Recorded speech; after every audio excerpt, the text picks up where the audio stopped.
Good morning. I am Mrs. Tripathi, a retired Sanskrit teacher coming from Lucknow. Respected chairperson and my prudent friends. The topic of my research paper is methodology, the research methodology as depicted in Brihadaranyaka Upanisad. My friends, in this infinite universe, the existence of a man is as insignificant as pinpoint, but he contains within himself the enormous energy, the enormous power of venturing in the vast ocean of inquiries. How it happens?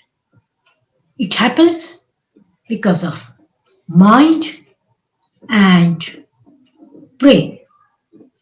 Apart from these two things, man is gifted with a rare sense of curiosity. Curiosity, yes. That starts from childhood and keeps on increasing, getting deeper and deeper every day. As a man, everyone wants to know more and more and more. He's not satisfied at a time. He's curious to know more. You see that every object has few layers or few dimensions. They are seen and they are not seen even. So when you try to go deeper, that means you want to go closer to the dimensions, closer to the layers which are not seen by eyes. Thus, truth is always shrouded with so many mysteries. You may say that truth is the expulsion of all possible negations, whether they are seen or not seen. Thus, the research starts. What is that? The research starts in a very vague manner. A person keeps on thinking and thinking about the hidden aspect of that object. He wants to penetrate in the deeper part of that object. He wants to unveil the mystery of that object, which is unknown, which no one has seen. So, in other words, you can say that research is nothing but to unveil the hidden mysterious part of any object which are not seen by others. The research has three components: experience, and experienced. Experienced are those who already have done lots of investigation in that particular field and have come with some solid results. Experience, the seeker, the researcher who wants to know more about that. And experiencing, when one realizes the fact himself and thinks that he has reached to the end. Thus, these are the three steps which cannot be alternated. The starting point of any research is very always full of confusions, full of doubts. Everything seems very difficult. And in order to avoid all these things, one must have a proper effective, authentic, and convincing method. It's amazing that written in a remote past, Brihadaranyaka Upanisad is in position to bring out a unique method of doing any type of research in any field of the knowledge. The method given by Brihadaranyaka Upanishad is unique. In the fourth chapter of Brihadaranyaka Upanishad, there is a dialogue, the famous dialogue between, says Yagyavalkya, and King Janak, the king of Mithila. The king had lots and lots of doubts in his mind. He was confused. He wanted to reach to the reality, but he was not in position. It was Yagyavalkya who helped him. By giving the examples of the Vedic texts, he made king to realize the truth himself. So that was the method of Shruti, Yukti, and Anubhuti. Shankar, in his Brahma Sutra Bhashya, he has mentioned these three methodology as the most effective one to understand the reality. It cannot be alternated. Shruti, the first part, Shruti means existing literature. The research which has been done prior, which is going to be the base of your research. The tradition of Shruti is the most ancient tradition of Indian thoughts. Those are the oral traditions, but they convey the lots of scientific matters, lots of philosophical matters, and as well as the many matters related to the day-to-day life. Shruti were considered the most valid, the authentic literature of the whole Indian series of thoughts. They brought down many facts related to the world, related to the human being, and related to the scientific matters. Though written in symbolic language, the simple prayers of nature God, they conveyed lots and lots of scientific matters which are yet to be decoded. They have been considered the most authentic solid literature. That is why, while making the distinction between Astic and Nastic philosophy, Astics were those who had faith in Vedic texts, and Gnostics are those who disagreed with that. At the starting point of Indian school of philosophies like Nyaya, Sankhya, Mimamsakas, Yogas, Vaisheshikas, and Vedanta, all they agreed that the Vedic literature is the most authentic literature written by our ancestors. They named it Aptavakya, Ashvakya, or even Aparushiya Vakya, and explained them in their own way.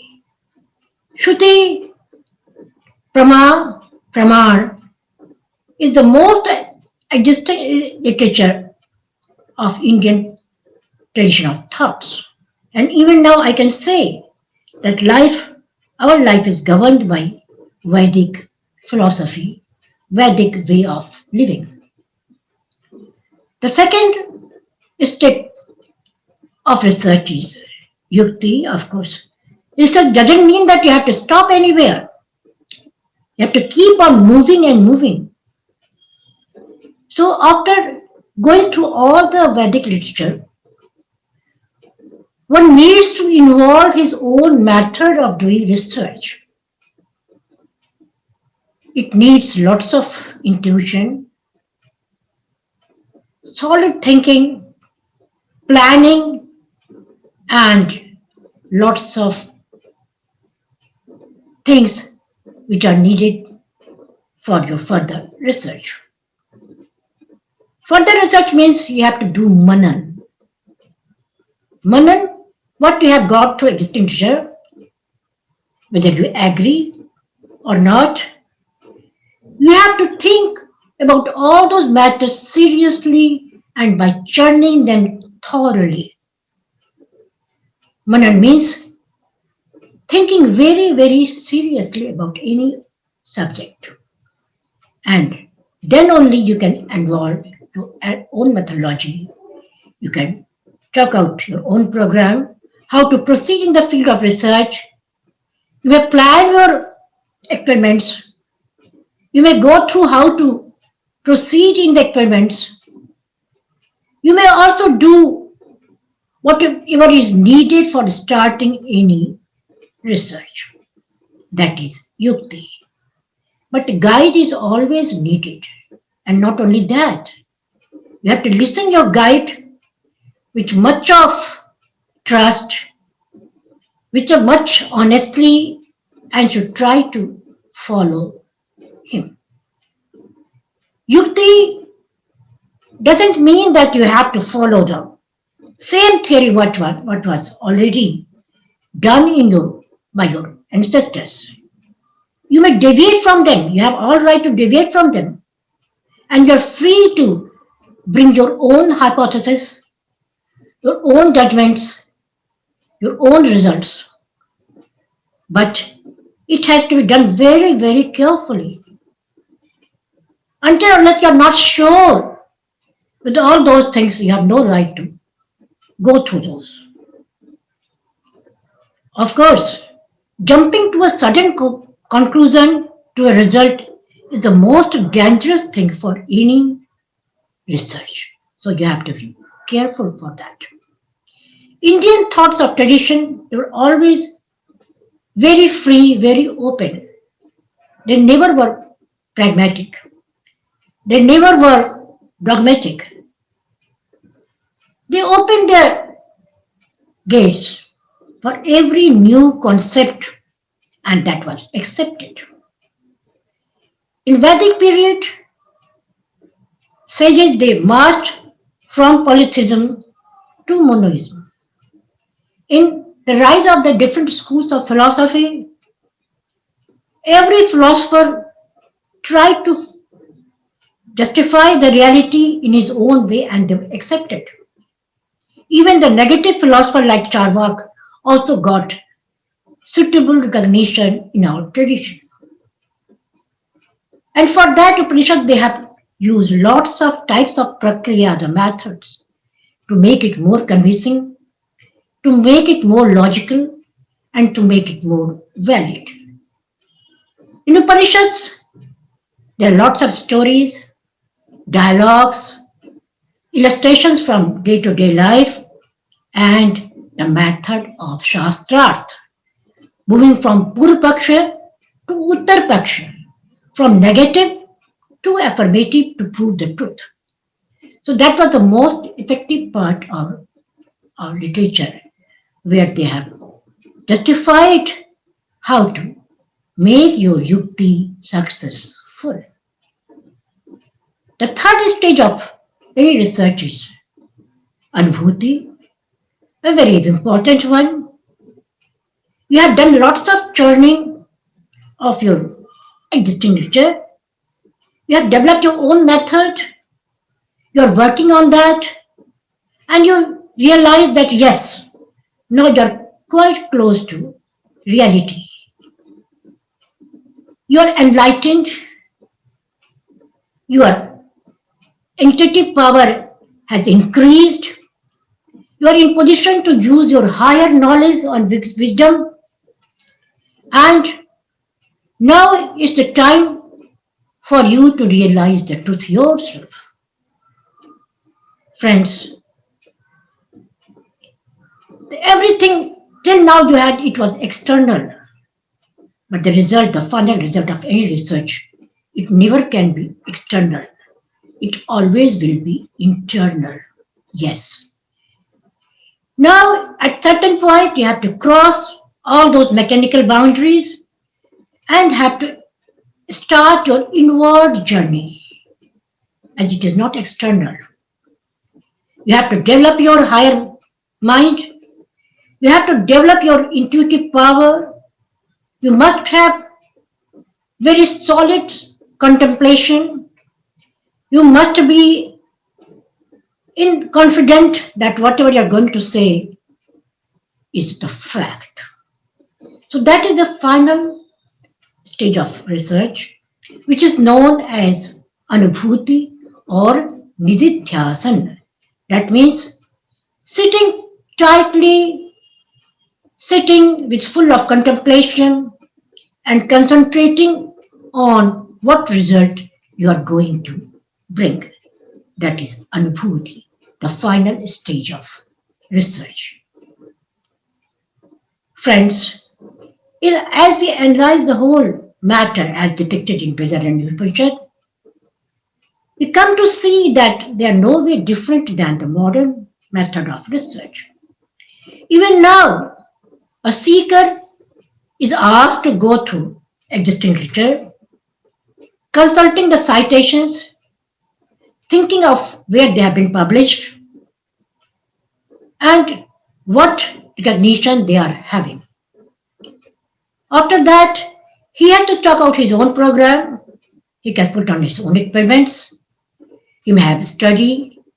He may go through all those data, analyze them, reanalyze them, and when he's totally sure, then he comes to the result, which is known as final result. Nowadays, science is marching very fast. It has become the age of science.